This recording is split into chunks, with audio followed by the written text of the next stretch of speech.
from the mines and minerals sector as well as the steel sector. Ladies and gentlemen, I must start with a comment that it is indeed refreshing to see a person from the FMCG sector talking about the mines and minerals and steel sector that we've seen in the form of Sindia Metals. Shows the true diversity of India's corporate sector, and the fact that he waxed so eloquent about our sector shows the grit and determination in his new avatar as the President of FICCI that he takes on for the whole of industry in India to further our growth rate in the years to come. So we are in the month of August. And the month of August has huge portents for us. It's a very auspicious month.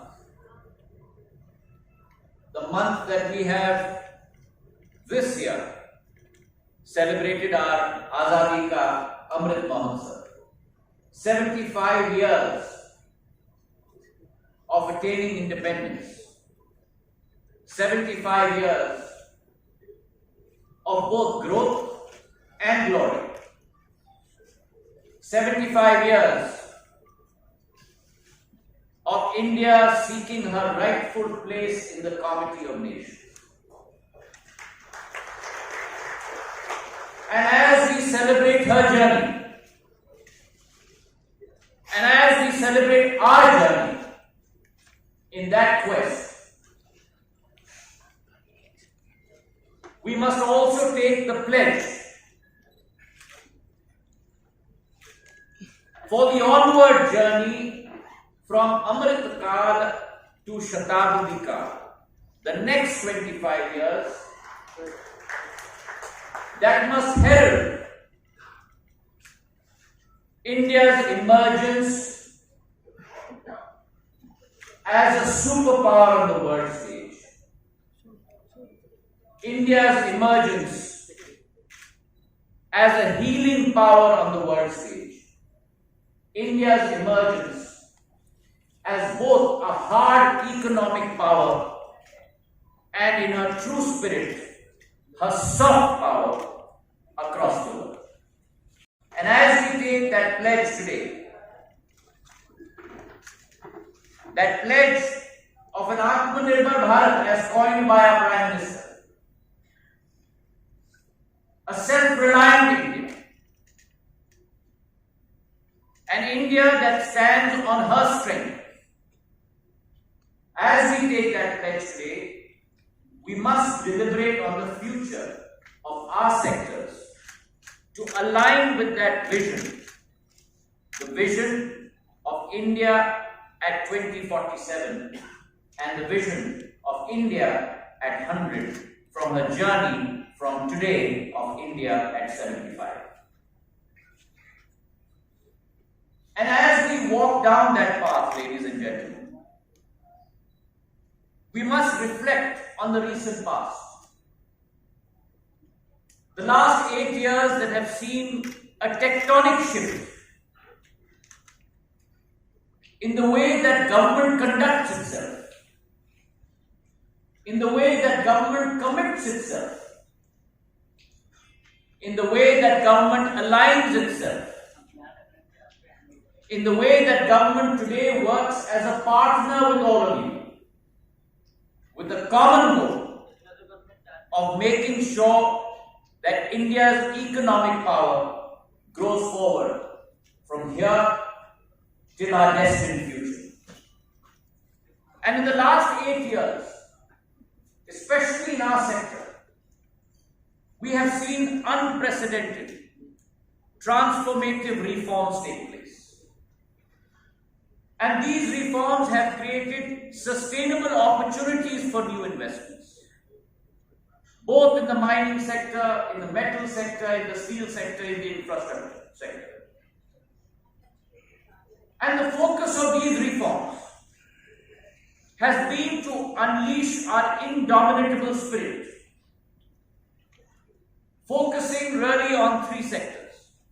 The first, increasing mineral production and time-based operationalization of our mines.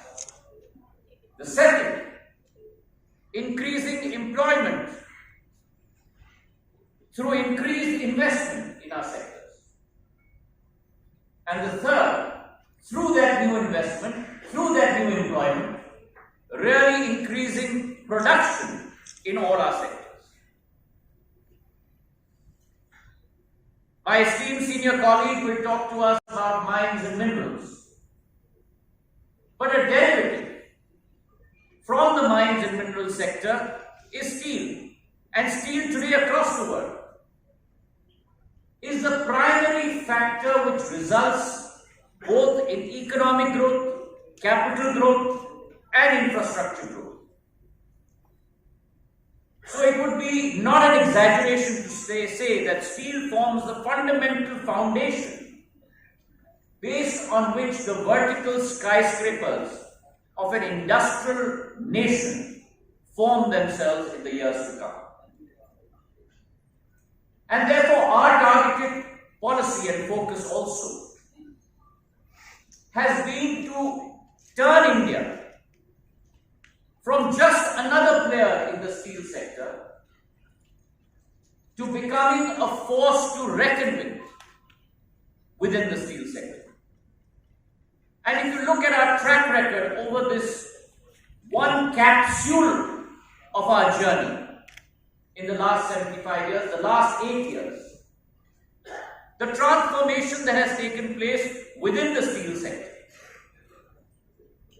I'd just like to put some data points across to you. The first, we have moved from becoming a net importer of steel to becoming a net exporter of steel. That for an industrializing nation, that for a developed nation, is a huge paradigm shift. It is a key inflection point and augurs well both, on the one hand for the production of steel and on the other hand for the consumption of steel. The reason why India is different from all our neighbors, from all the tigers, from all the dragons, is that we are fundamentally not only an exporting nation, but we are fundamentally also a consuming nation. And from that strong consumption base comes the theory that will be the drivers for our industries in the days to come. And along with that, the regulatory support that you require from us, because we must behave as partners in your progress, not as regulators, but as facilitators, to make sure that we create a win-win, not only for you, but for Mother India in the days to come. Thank you very much.